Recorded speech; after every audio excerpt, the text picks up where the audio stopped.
જીએસટીવીના અહેવાલની કલાકોમાં અસર પડી છે। છેલ્લા એક વર્ષથી વેડફાતા પ્રજાના ટેક્સના પૈસા અંગે અહેવાલ રજૂ કરતાની સાથે જ તંત્ર કામે લાગ્યું હતું અને આશરે એક વર્ષથી ચાલુ સ્ટ્રીટ લાઇટ બંધ કરવામાં આવી હતી।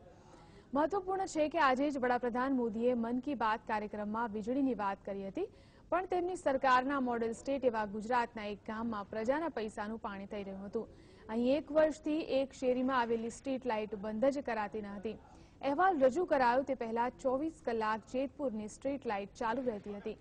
આળસુ અને બેદરકાર કર્મચારીઓના પાપે જેતપુર વાસીઓના ટેક્સના પૈસાના પાણીની માફક વપરાઈ રહ્યા હતા। દરરોજ લાઇટો બંધ ન કરવી પડે તે માટે અહીંની સ્ટ્રીટ લાઇટનું વીજ જોડાણ ડાયરેક્ટ કરી દેવાયું હતું। ફૂલવાડીના રામજી મંદિર શેરીમાં છેલ્લા એક વર્ષથી નગરપાલિકાની લાઇટો ચાલુ જ રહેતી હતી। અહીંના કામચોર કર્મચારીઓને લાઇટ ચાલુ અને બંધ કરવા જવું ન પડે તે માટે મુખ્ય લાઇનમાં ડાયરેક્ટ છેડા કાપી દીધા હતા। સ્થાનિકો દ્વારા અવારનવાર ફરિયાદ કરવા છતાં પણ તંત્ર આંખ આડા કાન કરી રહ્યું હતું। વાત ભલે નાનકડી લાગે પણ જેતપુર વાસીઓના ટેક્સના પૈસાની સાથે ઉર્જાનો પણ વ્યય થઈ રહ્યો હતો। આ બાબતને લઈને જ્યારે પાલિકાના ચીફ ઓફિસરને ચર્ચા કરતા તેઓએ એવું જણાવ્યું હતું કે સ્ટ્રીટ લાઇટોમાં ટાઈમર લગાવવાનું કામ ચાલુ હોવાનો જવાબ આપી અને સંતોષ માન્યો હતો।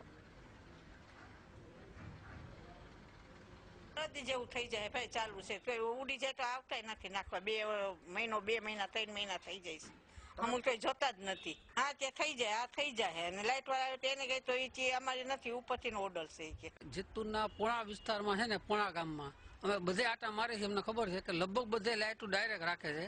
સુધારીને જે કર્મચારી હોય એનો ચાલુ બંધ ન કરવી પડે, તકલીફ ન પડે એટલે તમે ગમે એ વિસ્તારમાં હાલો હું તમારે ભેગો આવો બધા વિસ્તારમાં આવી લાઇટો ચાલુ હોય છે અને અનેક પાવરનો દુર્વ્યય થાય છે પણ કોઈ ધ્યાન રાખવાનું જવાબદાર છે જ નહીં। એટલે આવી લાઇટો જેતપુરમાં આ વિસ્તારમાં છે એમ નથી, ફૂલવાડીમાં હું આખા ગામમાં સર્વે કરું છું, હાલો તમારે ભેગા બધા વિસ્તારમાં આવી લાઇટો ચાલે છે। જે પોઈન્ટ છે એ દૂર કરી અને એની ઓટોમેટિક જે સોલારથી ચાલતી સ્વિચ અને એ પ્રકારનું રેક્ટિફિકેશન વર્ક કરવામાં આવે છે। એ બાબતે છેલ્લે મેં 22મી તારીખે ચીફ ઓફિસર શ્રી વ્યાસ સાહેબ સાથે પણ મુલાકાત કરી, રૂબરૂ મિટિંગ કરી। એમના સ્ટ્રીટ લાઇટ વિભાગના કર્મચારીઓ પણ હાજર હતા અને ડિસેમ્બર સુધીમાં એનું જે રેક્ટિફિકેશન કાર્ય છે ને એ પૂરું કરવાની અને ખાતરી આપી છે। ત્યારબાદ જરૂરી પગલાઓ અમારા વિભાગ દ્વારા લેવામાં આવશે। વિસ્તારની અંદર સતત 24 કલાક લાઇટો ચાલુ હોવા છતાં અને ખરા કોન્ટ્રાક્ટરને રજૂઆત કરવાનું તો તે સાંભળતા નથી અને જીએસટીવીએ ખરેખર જે આ કામગીરી ઝુંબેશ ઉઠાવી અને આ જે 24 કલાક લાઇટ ચાલુ હતી તેને બંધ કરે તે બદલ જીએસટીવીનો ખૂબ ખૂબ આભાર। ટીવીની ટીમના મિત્રો આવી અને નગરપાલિકાના સદસ્યો સાથે રહી અને ખૂબ જ સારી કામગીરી કરી, સાથે રહી અને આ બધી લાઇટો બંધ કરાવી છે, રેગ્યુલર કરાવી છે, પાવરની બચત થઈ, પ્રજાનો પૈસો ન બગડે એની કાળજી લીધી છે। એ બદલ જીએસટીવીનો આભાર માનું છું। અમારા જેટનો ફોન આવેલો એને 24 કલાક લાઇટ ચાલુ હતી, બરોબર છે, તે પાવરમાં નાખીને નગરપાલિકાના પાવરમાં નાખીને અત્યારે બંધ કરી છે, બરોબર, રાત્રે ચાલુ થઈ જાય। વર્ષોથી થતો વીજળી અને પ્રજાના પૈસાનો બગાડ જીએસટીવીના અહેવાલ બાદ અટક્યો છે, ત્યારે અમારા સંવાદદાતાએ પાલિકાના વિપક્ષના નેતા ચેતનાબહેન પારગી સાથે વાત કરી। ટીવીમાં આજે જે અહેવાલ આવ્યો હતો જેતપુર નગરપાલિકાને જે સ્ટ્રીટ લાઇટો છે તે ડાયરેક્ટ પીજીવીસીએલની લાઇનમાં લગાડી જે વીજ ચોરી ચાલી રહી છે તે ચોરીનો અહેવાલ આવ્યા બાદ વિરોધ પક્ષના નેતા ચેતનાબેન પારગી છે તે જીએસટીવીની ટીમ સાથે નગરપાલિકાની ટીમ પણ જાગૃત થઈ અને આજે લાઇટો કાપી છે। આપણે ચેતનાબેનને પૂછીએ કે આ જે કામગીરી છે તેને કઈ રીતે કામગીરી કરાવી અને જીએસટીવીએ જે કામ કર્યું છે તેના વિશે તેનું શું કહેવાનું છે, ચેતનાબેન?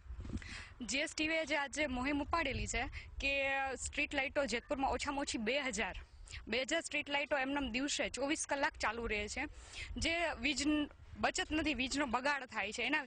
તો આજે અમે બધા સાથે રહી અને એવી લાઇટોને જે દિવસે ચાલુ રહેતી હતી મેં સાથે રહીને અમારી જીએસટીવીની ટીમ અને મેં ચીફ ઓફિસર સાથે વાત કરી, એમને ગાડી મોકલીને સાથે સાથે અમે એ બધી લાઇટોને બંધ કરાવી અને આ ઓપરેશન અમે સક્સેસફુલ કામ કર્યું છે અને આ બદલ હું જીએસટીવીનો ખૂબ ખૂબ આભાર માનું છું। જોયું કે જે જીએસટીવીની ટીમ જે અહેવાલ રજૂ કર્યો તે બાદ વિરોધ પક્ષના નેતા પણ જાગી અને જે લાઇટો બંધ કરાવી છે અને સરકારના લાખો રૂપિયાના પાવર ચોરી થતી હતી તેની બચત કરાવી છે તે બદલ તેને જીએસટીવીનો ખૂબ ખૂબ આભાર માન્યો છે। કેમેરામેન હરેશ ભાલિયા સાથે હિતેશ રાઠોડ, જીએસટીવી।